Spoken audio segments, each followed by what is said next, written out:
Welcome, Color of Success podcast family. I'm your host, Dr. Stephanie J. Wong.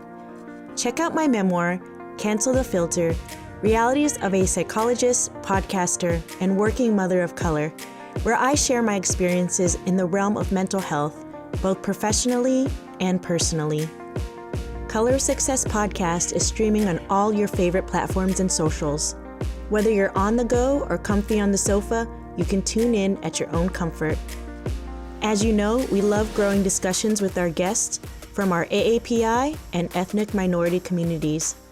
With so many friends and experts from different aspects of life, we love learning their stories and understanding what their success means to them. Let's get into it. Judy Tsuei is the founder of Wildhearted Words, a powerful branding and marketing agency for positive impact brands. Her book, The Little Book of Tibetan Rites and Rituals, debuted in March 2022. Featured in Fast Company, NASDAQ, BBC Travel, Mind Body Green, and more. Judy was a 2023-2024 Tory Burch Foundation Fellow and was named a 20 on the Rise entrepreneur by Rising Tide Society. She is passionate about driving real conversations about diversity, equity, and inclusion through the healing power of storytelling. As the host of the highly rated Fuck Saving Face podcast, she and her guests empower mental and emotional health for Asian Americans by breaking through taboo topics. Judy has been a featured speaker and panelist for industry-leading companies and is currently working on her second book. She lives in San Diego with her daughter, Wilder Love. Well, Judy, thank you so much for joining me today. It's so good to have a little reunion today. I love it. I'm so excited to be here. Well, you got to learn a little bit about my journey. And so today is all about you and understanding your journey. Can you walk me through all the things that you've gone through to get to this point where you're doing strategic content marketing and being in the Tory Burch Foundation Fellowship? I mean, I can't even keep up with all the things you're doing. That's so funny because I have a client who says the same thing. She's like, I just follow you and I do not know how you do all of it. Like, how do you create all of that content? I was raised in LA, the eldest of four, definitely lived with tiger parents who authoritarianed their way to try to get me to get straight A's and become that doctor, lawyer, engineer. That was never the way that I was. In fact, I had a friend who I was sitting next to in elementary school. I remember this distinctly. We were in third grade. They had a school newspaper, which at the time they were Xeroxing on 8.5 by 11 paper and like stapling it and then distributing it to everyone.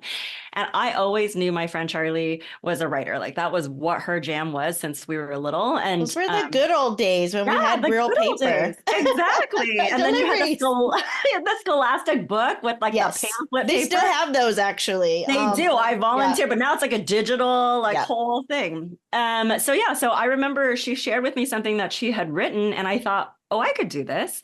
And from that moment on, I just started loving writing and I was, entering contests and just using it as a way to process a lot of the feelings because again, growing up with immigrant parents, they were not supportive of mental and emotional health. It was like driving you to perfection and then comparing you to everyone else. So along the way, I went to Berkeley and then lived all around the world trying to run away from myself. I tallied I'd lived in 6 or 7 different countries, 40 different places. If you search my name with my address, like 20 something cities. Well, it makes it hard for anyone to find you, which is, I think there is a good benefit to that sometimes. It's true. But then I found myself all the way on the other side of the world, literally in China and realizing, crap, like I can't run away from myself. I'm still sitting with myself. Yeah. Yeah. And so, in my eating disorder at the time that started when I was about 17, and I had never had a problem with weight. And I know it was all about control and trying to control the chaos at home, always being a parentified child, and all of that stress. And then I realized, okay, well, I have a choice now. I can either go back to the States and get this taken care of, or I could die. Like it wasn't like a stretch that like, I know what I'm doing to myself. And so I went back to the States, entered into an intensive outpatient program, and then from there found yoga and found an ability to be quiet and be present and understand how much of myself was trying to catch up with myself. And then through that, really dove deep into my own therapeutic work. There have been different times in my life. I had severe postpartum depression, all of these things. And so I've come back to therapy over and over. But all of that created a very powerful way for me to build an agency, because all of the things that we do, we say that we create storytelling and design that moves the heart, and authenticity has always been key to me. And I think that I spent so long trying to fulfill someone else's expectations, to live, in shoes that didn't fit for me. I was never built to do math or science. I was always built to tell stories. And so that's how it all evolved into this. And then from there, I feel like the universe is both, it has a phenomenal sense of humor with me, and it's very kind to me in terms of creating opportunities and being able to manifest really quickly. I eventually became a yoga teacher and all the things, but when I came back from China, the full-time job that I found was working for Herbalife, and their number one product is weight loss. Oh And my. my IOP was around the corner. Literally, it probably took me 3 minutes to get from door to door. And so every day I would write about weight loss, and every night I would deal with my own eating disorder. And so it led Wow. to like a really powerful breakthrough. But, I know that the universe knows what it's doing. And so along the way, I think on the surface, like your book is Cancel the Filter. You talk about all the things behind the scenes. And I think on the surface, people would say like, wow, you've had all these remarkable experiences. I became a travel writer, like all of the things, but all of the sacrifices and the hard work and the growth that it took to get there, it involves looking so much at your shadows, dealing with so much anger and grief, and to get to a place where you can actually be present and enjoy all of that. So that's a long-winded answer. No, and there's so much to unpack there. I mean, how was the mental health or the eating disorder, if any, treatment in China? Like you came back and got the IOP, but what Mhm. was the conceptualization? Yeah, so the last article that I wrote for that magazine that I was working at was advocating for eating disorder treatment. So, because diet pills and all of that kind of stuff, over the counter, easy, widely acceptable. And I think that the other part about just handling mental health in general, just being able to talk openly about it. I mean, like when I first moved there, and because I was at the depths of my eating disorder, I was definitely like binging and purging, was very Mm. like, I'm already bigger compared to people who are growing up in Asia because I'm American and I grew up on American foods and stuff. So I would go into the stores and the shopkeepers would just say, oh, don't bother trying those on. You're going to be too big to fit into any of these things. And so when you're already suffering from an eating disorder, like having that, like that was so hard. So there wasn't any resource, and the language barrier as well. Like even having international health insurance, like I had a puppy before I moved over there, and I had gotten the skin infection from the puppy, but I had taken antibiotics in the States and I thought it was fine. And then it flared up again when I was there, but nobody could help me. And I was like, this is such a simple thing to take care of. But I had to deal with it like this, like open wound, essentially continuing to get worse for like 6 months because I couldn't convey and they couldn't understand what I was trying to say until finally some doctor like figured it out. And this was even trying to go to a English speaking facility. And Right. so I think, yeah. And I mean, I could tell you for hours, it'll be in the book about like what I had to endure coming back to even try to get into the IOP here, and all of the misconceptions that still happen here as well.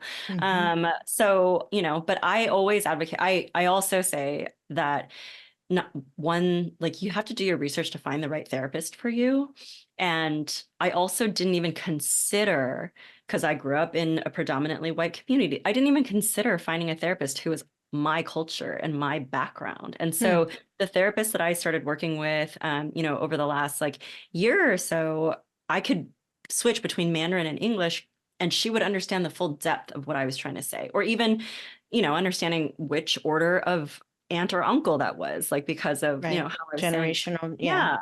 So I think do your homework. Not every therapist is right for you. Not every therapist is helpful. I think there are occasionally like therapists who can be, harmful if they say the wrong thing at the wrong time. We're all human, we're all fallible, but when you're in a very vulnerable place, that's like tough. Yeah. I mean, that's a I'm a huge advocate to shop around. I mean, Mhm. hey, if people come and talk to me and they're like, "Oh, I found another fit," I'm like, "Good," Yeah. because I think that that is so important. And the questions to ask about cultural humility and this understanding of, and it doesn't even need to be the same ethnicity or cultural background. However, it does help sometimes for that understanding of kind of some of the things that we go through, or just being curious about what we've gone through. So, how did you cope with that cognitive dissonance of working on yourself with your eating disorder and also then writing about weight loss and having folks come to, I guess, your company that you Mhm. worked at to say, hey, help me lose weight? Because there's that Yeah. consumer drive too. Yeah. Well, and I think with eating disorders, there are so many other components of it beyond the physical. And Yes. so for me, it was this trying to measure up in some way or just handle the things that I couldn't control. And the thing that really created the breakthrough was the fact that one day I was a severe procrastinator. So I was like, oh, I got to interview all of these people. And at the time I was in my mid 20s, they had created a whole line of this company that was focusing on distributors under the age of 30. So they wanted me to call all of their top distributors. So I waited and waited, and then I had to bank all of these interviews in one day, essentially. And I'm Wow. calling these people who are my age and listening to them tell me how happy they were, how they found the love of their lives, how much money they were making, how they had families that they loved with kids and were in the best shape of their lives. And so over and over, I kept hearing that message all day long. And by the time that I got to my eating disorder program, the second I opened my mouth, I was sobbing, and I was not a crier. So everybody else in the room like completely shut down. They were like, whoa, what's going on? And Right. I think for me, um, again, I feel like the universe knows me and it knows how I can hide. Like when I started doing therapy, therapists had to say to me, you are so smart and you do so well at like projecting that you're okay, that we have to be Mm-hmm. really on it in order to call you out on things because we'll get deluded into believing that you're fine. Mm-hmm. And so I think I needed that, like that intense pressure to break through and then find that vulnerability. So I think that's, how I dealt with it. And that is the impact of tiger parenting and having that idea that we should have this perfect image, right? Because what is really behind becoming a doctor, lawyer, engineer, whatever, is that there's some sense of status in the minds of parents that this is going to lead you stability, some sense of generational wealth and buying a house and all these materialistic things. And behind it all, people are, like you said, there's some suffering going on to if you really don't want to do those things. Or, I think now generations are understanding a little bit more that money does not equate to happiness. Mhm. I hope it evolves a little bit faster, but I think, as you mentioned, your teens, your 20s, your 30s, and beyond, there's different learning lessons that kind of get you to that place. So sometimes it is making your own mistakes, and you can tell your kids or whomever as much as possible. But I wanted to come back because I'm so glad that you talked about the idea of therapy not being linear. I think Mm. a lot of people come in and they're like, okay, I'm going to have these 8 to 10 sessions. And sure, like we as therapists really emphasize evidence-based treatments. Mhm. And then, though, it's okay, just like your medical provider, to come back needing Mhm. booster sessions or working on other issues that are still getting in your way. So, talk to me a little bit about going to different countries and this idea of running away, because we see it a lot, right? Oh, let me Mm. move to this city, let me get this job. And I'm not saying let's stun our growth, but I think if you are trying to primarily use a shift or location change to magically feel better about yourself, that's going to be really challenging. Yeah, absolutely. I mean, one of the things that I learned in therapy is that feelings are not linear. And so there's no reason to understand. Like, I see it pop up all the time. I'm now divorced. I live in this beautiful place by the ocean. again, on the surface, everybody would probably be like, wow, I just had friends, family friends I grew up with since I was little tell me like, oh yeah, one day when we retire, we would love to retire in the city that you live in. And Mhm. that was such a eye-opening moment to think, oh my goodness, like I'm actually living it now. And I think going back to what you're saying about running away and whatnot, it's it feels so empty and vacuous. Like on the surface, you could be living all of these things. When I was living in Shanghai working as an editor, I was invited to all the openings of the restaurants and the art galleries. I was, recognized because of how esteemed our publication was. But was I enjoying any of it? No, like I was miserable inside. And I think that now being here, I can fully enjoy every single little part of it because I worked so hard to get here. And so, like, I can enjoy standing outside and feeling the sun on my skin, which may not feel or sound like It's just a huge mindfulness. accomplishment. Yeah, but it is. And it's those little moments, I think, that become the seeds through which everything else can grow.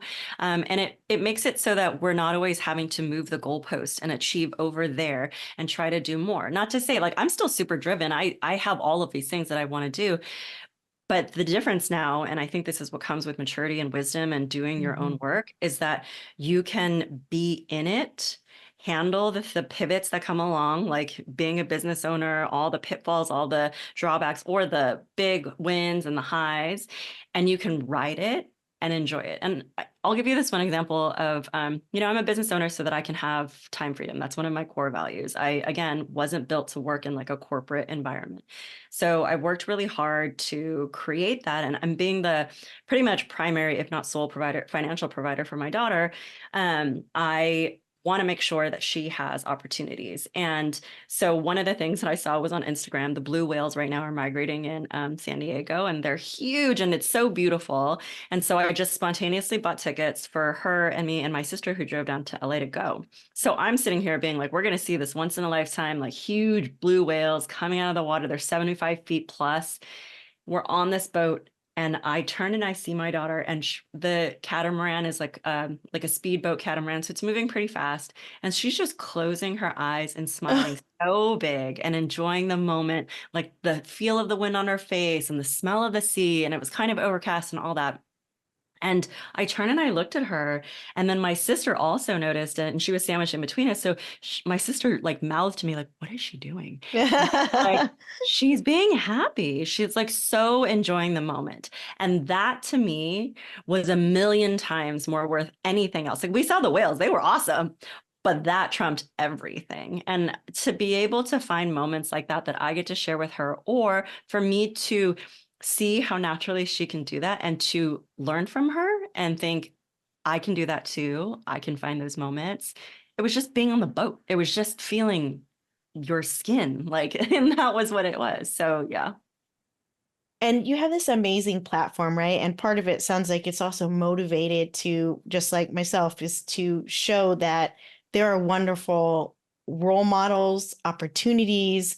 Women can have choices. Asian American women can have choices. So, what are you hoping that your platform does in the larger vision, the larger mission? If it's okay to cuss. Oh, yeah. So my podcast is called Fuck Saving Face, and I started it because I wanted to empower mental and emotional health for Asian Americans and voices of color by breaking through taboo topics. And these are things that I'd always wanted to learn about, but never had an opportunity to ask or just wasn't taught about. And so this was everything from one of my podcast guests, like I interviewed him maybe like a year or so ago. He just reached out. He has a ketamine clinic, to politicians, to authors and artists and chefs and the whole thing. But what I think has been really wonderful is understanding that ultimately at the end of the day, there's a book that's been on my mind that I want to write. I created a whole book proposal around it. I've pursued what the traditional publishing path would look like and the self-publishing path. And then recently, because I'm part of this group, The Authentic Asian, Misa Chen, the founder, Mhm. introduced me to Jun Han, who lives here in San Diego. So he and I met up at a coffee shop and I told him the book idea. He's like, oh my God. And so he immediately laid out like a 4-month plan for me or a 6-month plan. And then, he's created and sold like 8 companies, like all the things. And then ultimately, he said, at the end of the day, what this is ultimately going to become is you get to lift up other Asian American voices, and you will get the opportunity to help them share their stories and represent, and really see us as a talent, as we were talking about AI and how human powered content and the really truly creative, intelligent iconoclasts, we're still going to be the ones who power the world forward, no matter how much AI rises, because it's through our lived experience, our interpersonal connections. And so what I'm hoping is that for the younger generations, or the younger me that wished I had these resources, to know that there are so many paths to get to where you want to go, and that it may not, probably won't look the way that you thought it was going to, Oh, but yeah. you can still be so fulfilled and so happy and even more empowered. And I think the other example that I'll give is I think growing up Asian American and being a woman, being a woman of color, we underestimate our strength because it's just survival. Like, you just have to do all these things to just to even be recognized or be in the room or whatever it is. Sure. So I recently started working out with this personal trainer, and when I work out with him, he's constantly telling me, "You are so strong." Like, he's like, you just don't even know, you can't comprehend, like you don't see yourself the way that I see you. But in addition, like, I like almost like bewildered why I don't understand and I don't get how strong I am. And having him say that to me repeatedly has really shifted and made me appreciate and be like, you know what? I am super strong. I can do this. And I think I want other people to know that all those skills that they've used to get to where they are now, if it's just been in survival mode, just slight tweaks or different perspective shifts make that so that you can catapult into like really thriving. Absolutely. Well, I mean, you've already been so vulnerable. And like you mentioned, my book, Cancel the Filter, looks at social media doesn't always capture all the realities that are going on. And so you told me some of the past ones, but what are some of your cancel the filter moments as you built your business, as are continuing to develop as a parent and professional? Yeah. I mean, you mentioned the Tory Burch Foundation, and it's such a remarkable opportunity. I hope that every woman entrepreneur looks into it and applies to the program. They currently select 50 women entrepreneurs from around the country. You do this year-long program. It culminates in meeting Tory and then getting like a few days in New York of like packed programming and whatnot. The most amazing part of it was how open we were all willing to be with each other, and how we all approached that weekend with this kind of I guess you could say like imposter syndrome or trepidation. Like, a lot of us Mm, weren't where we wanted to be in our businesses, and I think we were even like, oh my God, why did they pick us? Like, like, we're not, like, there's like a revenue marker that we want to hit, or whatever it is. So we got into the room and we shared, and the amount of women who felt like, what am I doing here? Slash, oh my God, if I peeled back the curtain and told you where we really were with like profit and losses or like whatever it is, once everybody opened up, everybody else was like, oh my God, 100%, I've been there, I am there, I get it. And I think even more importantly, what I had asked them on our last day was, you know, these women in the room are remarkable. You hear about their different businesses and their ideas. It's phenomenal. There was even a woman, or two people, I would say, who were kind of in the midst of shuttering their businesses or really pivoting and doing something different. And the organizers were saying, we didn't select you based on your business. We selected you based on who you are. So whether your business fails or not, it doesn't matter to us. What matters to us is that you know how valuable you are, and you mm, know how powerful you are. And we're investing in you as a founder because we know you're going to go on and do other things. And I think that for anybody who's on the entrepreneurial journey, like, everybody makes it look pretty on the outside. You don't know what the bottom line like profit that they're bringing home is. You don't know, like, for me, making a positive impact, really connecting with our clients is the most rewarding thing. And so if I'm not, doing that, whether or not their budget is huge or not, like, that makes me feel fulfilled, and that I count as a win. So I think those are some of the things. And honestly, like, I was stuck in a marriage for a very long time. I would say we were only married for 5 years. I think 4 of those, I was like, I should not be in this situation. Like, even when he proposed, I knew the answer I should have said was no. And so it took me a long time to get to a place to understand I need to get divorced.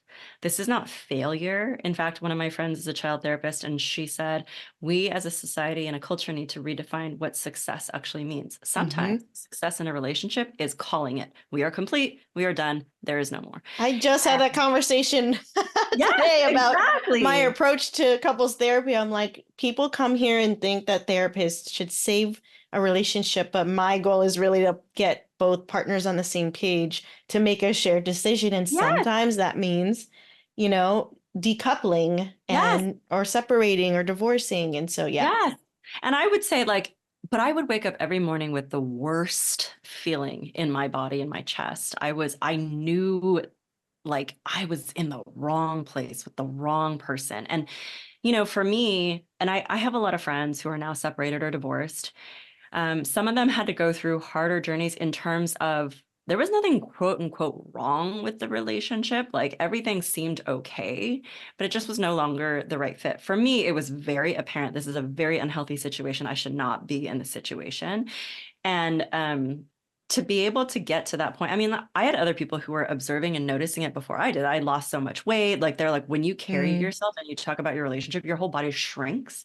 And so I think after I made the decision and then I started more openly sharing about it, the amount of women who reached out to me who had been in similar situations, who had been emotionally or even physically abused, these are high performing, extremely intelligent, accomplished people.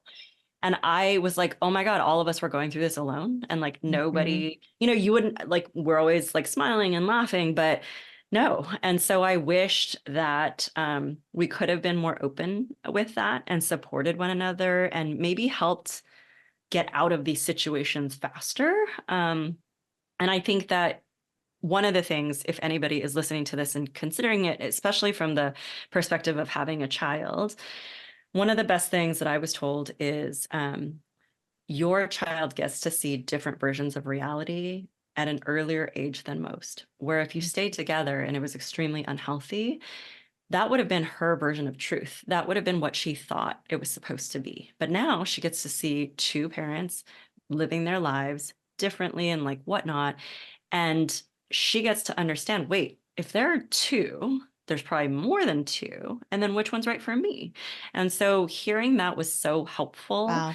Because we have so much cultural and, you know, pressure. I mean, my parents stayed together and I used to beg them to get divorced. And when I told my 3 younger siblings, I think I'm going to get divorced, each one of them said, please don't do what mom and dad did. Please get divorced. So like that pressure to have to stay together, you know, it's not the healthiest. No, and what the research shows is that it's not the divorce that actually is the issue on children's resilience and mental health. It really is the conflict. And if there's constant conflict, and I'm not just talking about, oh, some people say we don't yell in front of our kids, we don't argue, but there's a tension there that kids are so intuitive. Yes. Oh my gosh. Like the things that I could tell you that my daughter has said to me where I'm thinking something and she verbalizes it like immediately, or either I'm picking that up on what she's thinking, like they're so aware. And I cannot imagine being in that tension the way that it felt, you know, before when she was younger. So thank goodness. But yeah, I think that a lot of people are suffering and just not sharing about it. What do you think is the first step that people can do in that situation? I know it's not a one size fits all approach, but I know that when people are considering leaving or even having that thought, you know, this it doesn't feel right for me or healthy, it's pretty maladaptive. And you know, maybe your finances are tied together, or like you said, you had kids. What is like a baby step people can do to move in the direction that's kind of consistent with their values? I have to say, like, I think that the thing that really saved me and help nurture me with those baby steps and the big steps that I eventually had to take was really having people in your corner who could help advocate for you. And because thankfully, like, I was on Facebook, I realized I needed to get divorced, and a friend of mine kind of saw what was happening. She was my best friend in junior high. We hadn't seen each other in a decade. She happened to have moved to Asia when I was living in Asia. She was living in the Philippines. And she reached out to me and she's like, come stay with me with your daughter for a month. We'll take care of all the, like finances or whatnot. And just take a moment to like have some reprieve. And she was really the first person who I opened up to about all of the things that were happening. And she was able to provide perspective. But then, I was in such a vulnerable, scary, scared space. And we went out to lunch with one of her friends, and her friend saw my daughter and said, "What are you doing here?" And I was like, "Oh, well, I'm trying to figure out how to get divorced." And this friend who knew nothing about me said, "You can't get divorced. What about your daughter?" To which my friend, who's always been like very vocal, replied, her getting divorced is the best thing she could possibly do for her daughter. And I didn't have the words to articulate that. I didn't have the confidence to do that. But hearing her say that was so helpful. And I'm not religious by any means, but I have very faith-based friends who would pray for me. They would like talk to me and help me through when I had lost faith in anything. In like, and I think the financial component is very scary. And I understand how much that prevents people from taking action. But the thing that happened with me was, like I literally had to start from scratch. I moved back to this country with like $200 in my checking account, not really sure if I put like, a grocery on the conveyor belt if my card was going to go through. And then within 5 years, have a company now with like 6 team members and like, continuing to increase our revenue. So I know how terrifying that is, especially when you have a person who is relying upon you. But I also think to be so humble and to ask for help, the humility of it, because what happened is I came back, I had to stay with my family for a little bit to like figure things out. And I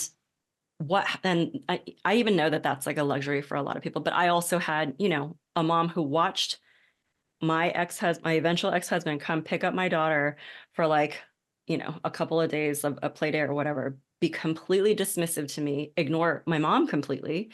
I shut the door and my mom's like, I don't understand why you guys can't stay together. I'm like, you literally watch this person behave like this, and that's still what you're going to tell me? Like, so, but I stayed there. And then when I realized when we agreed upon moving to San Diego, I had to ask for people to give me free furniture. I had to just put it out there. Like, this is what I need. Is there anybody who can help me? And this is me who's like, I graduated from Berkeley. I paid my own way for all of my life. Like, this situation was completely uncomfortable, but the kindness of both strangers and, people who I knew, even in like the periphery of my circle, really helped me establish it. And when I asked my friends from the Philippines, like, I was like, thank you so much for everything that you did. I couldn't have taken that bigger next step without your help. They were like, you don't need to thank us, just pay it forward one day. And since that time, I've completely paid it forward in different ways to different people, because I know how desperate that feeling is, how scary it is, and how hopeless it can seem. But like just putting one foot in front of the other and asking for that help and I think that, I'm a firm believer, like when you take those bold actions, when you commit, the universe answers in kind and it continues to show up for you in unexpected ways. And so I kept seeing that along my journey too. So yeah, like all of those things, huge. I couldn't have said it better. I think that asking for help, like you said, it's not just the humility piece, but really the pride piece of like really letting that down and telling people, hey, I'm struggling. And that's really, really hard, even though it sounds, we tell people that, but just to even feel that and that embarrassment, shame, and guilt that has been instilled in us as a punishment, I would say. Like, it's not even, sometimes it's just more powerful when your parents say, I'm disappointed, or you didn't meet my expectation versus, just yelling at you. Right. And so there's those clashing, the intersectionality of thought, and even just hearing what your mom said, right? It's like, that's more of the older generation or old school way of thinking of like, well, you could get treated like shit, but you gotta buck up, you gotta go back, and it's like, Like, that's not how anyone wants to live their lives right now.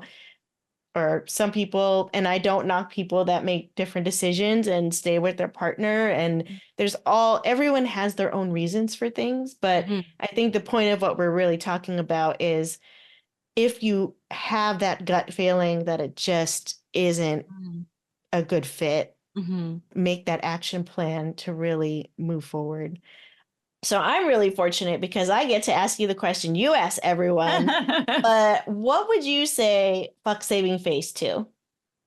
I think it would be, I mean, since we're talking about it, it's that pride component. I think that, for anybody who grew up with traditional Asian parents, you probably saw them fight over the bill like a bajillion times and like wouldn't let anybody else pay. My parents were fucking deep in the hole, deep in debt, and we're still doing things like that. Mm. And, like instead of shooting ourselves in the foot, like, why don't we be transparent or open and honest? And if you are a human being who has existed to this day, you've gone through some really hard things. Like there, you do not go through life unscathed. And I think the bigger, the bolder like risks that you take and the adventures that you go on, there'll just be more. And so I found like this is from business building and the community that I immediately built when I got back into the country and like all that kind of stuff was the more transparent and authentic you can be, the more you establish rapport with people and they will connect with you on such a deeper level and remember you.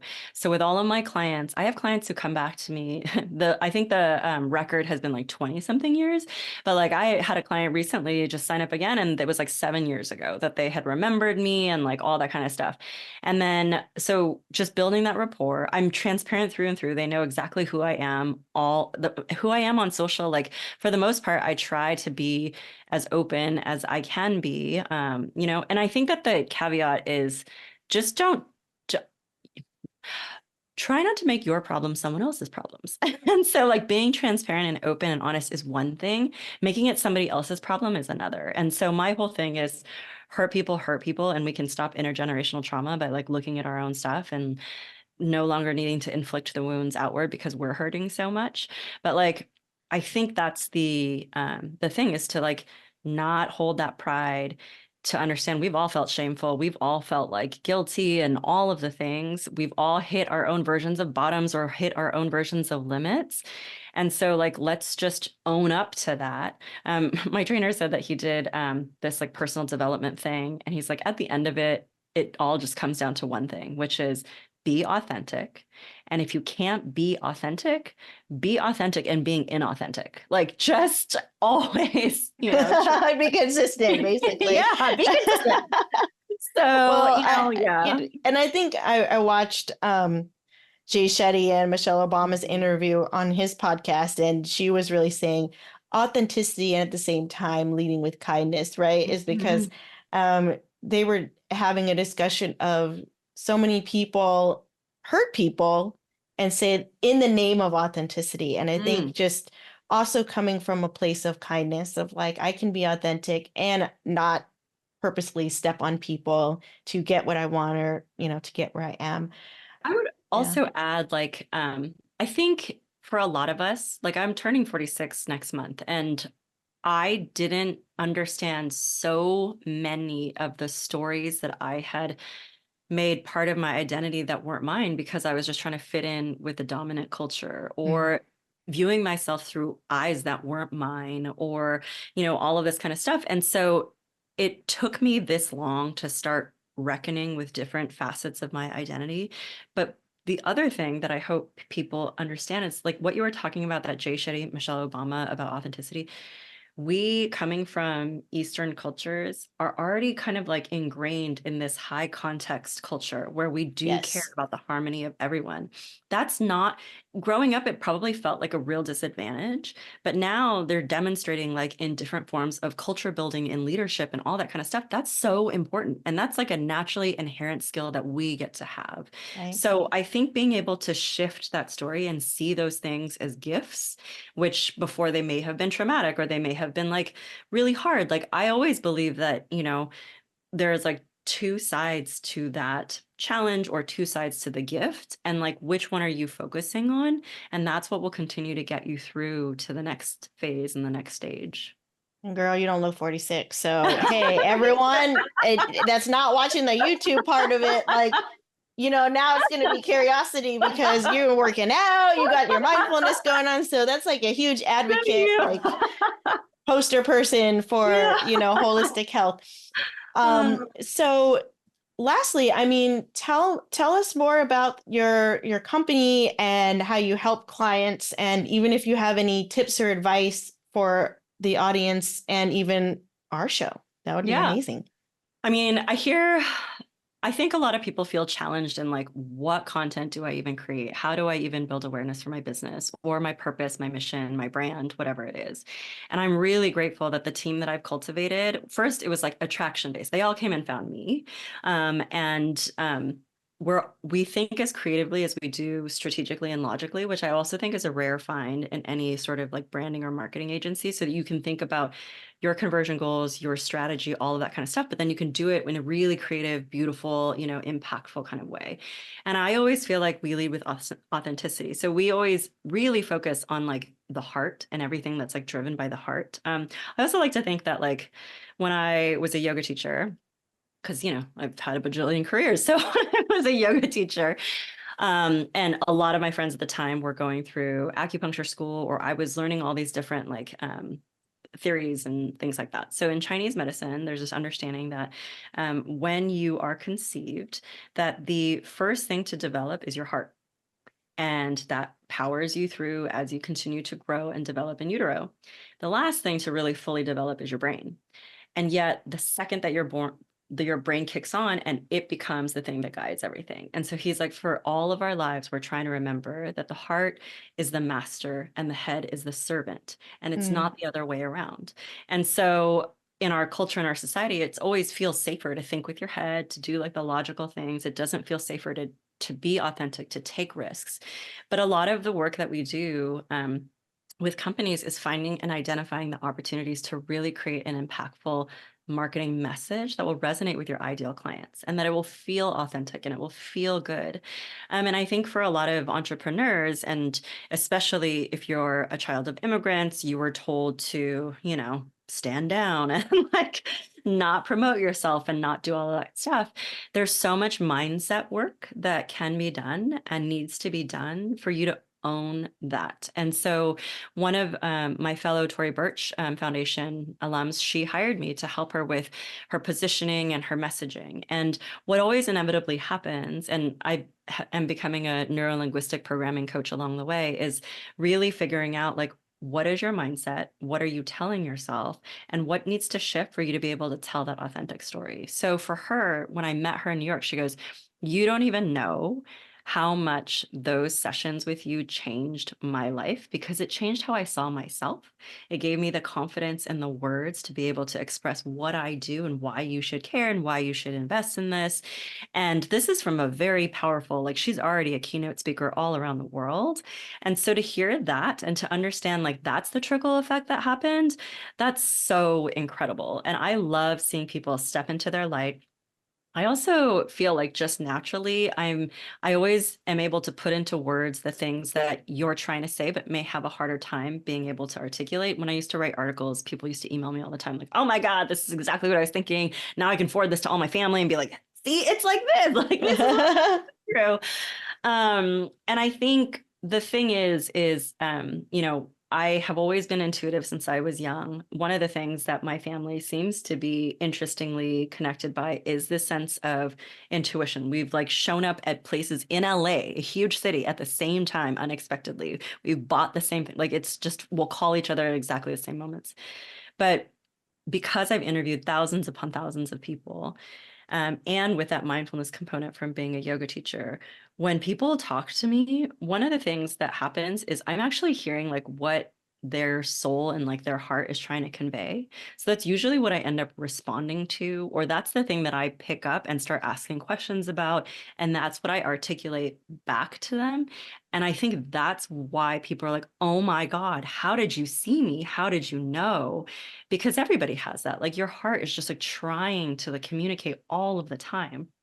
And, if we think about like how magnetic the heart is, like if your heart is pumping through all of your blood and you have iron in your blood, like just from like a, science perspective, like there's so much magnetism here. And so why would that not come across in so many ways? And I think the freer that people can be with their voice and their stories, then the more liberated they feel and they feel seen and heard. It's amazing. Well, where can people connect with you, hire you, and follow all your wonderful articles? Oh, thank you. So the website is Wildhearted Words. We're actually going to go through a rebrand, so I'm really excited about that.